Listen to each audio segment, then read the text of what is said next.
Chigwe, and in this module I'm going to be showing you the various parts of a sewing machine.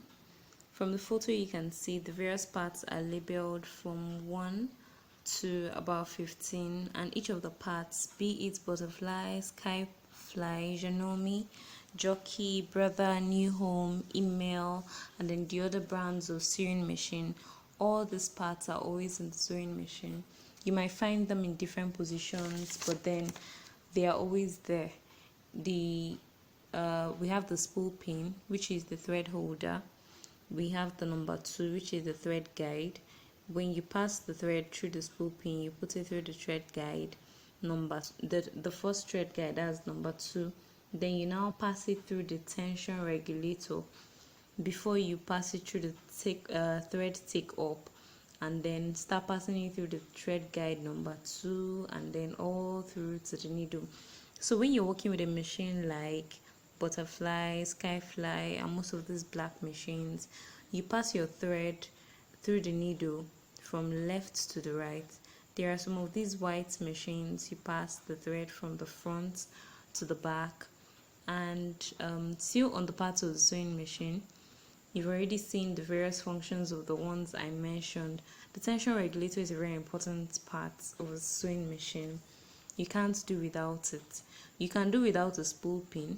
You might not have a place where you drop your thread. You might decide to drop your thread on the floor and do without the spool pin. You might replace the spool pin with a nail or anything that can actually fix into that hole and then hold your thread.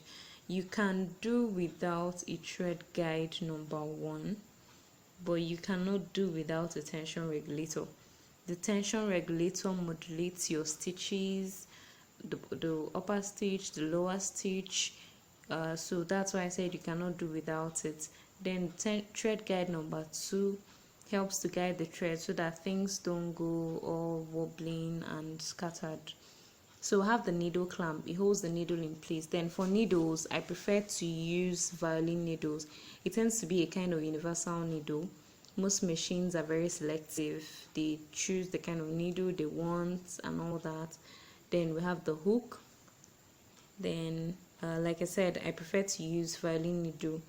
Please, when you're working with a scuba fabric, which is very popular right now, don't ever work with violin size 21.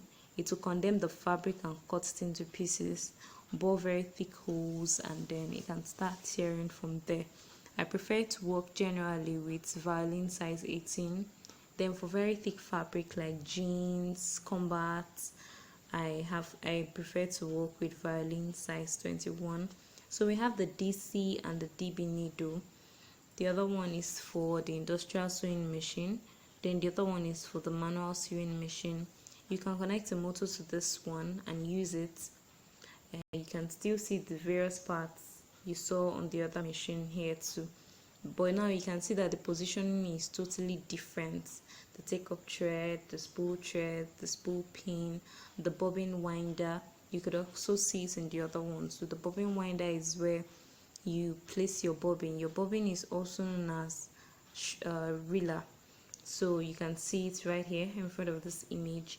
We have the reeler, so you can place your reeler on top of the bobbin winder and wind your thread. Then we'll have the balance wheel. The balance wheel works together with the foot of the machine to coordinate the stitches. So as the balance wheel is coming forward, the foot of the machine is moving to coordinate the stitches, and then you're having very neat stitches on the upper part and on the lower part. We'll have the stitch length regulator and the stitch width regulator. We have the reverse lever. You might not find them differently. The reverse lever, like we saw in the butterfly machine, was not put differently from the stitch width regulator. Rather, it's the same stitch width regulator that you can also push upwards to get your reverse lever. Then we have the presser foot, we have the foot pedal. So in the subsequent videos, we're going to understand how we use these various parts of the machine to achieve our amazing stitches. So I hope you have a very nice time. So by the end of this class, you should be able to at least know the various parts of a sewing machine and then their different functions. Underlying this video, I'm just going to put in a little bit notes about the various functions of a sewing machine. Thanks. Bye.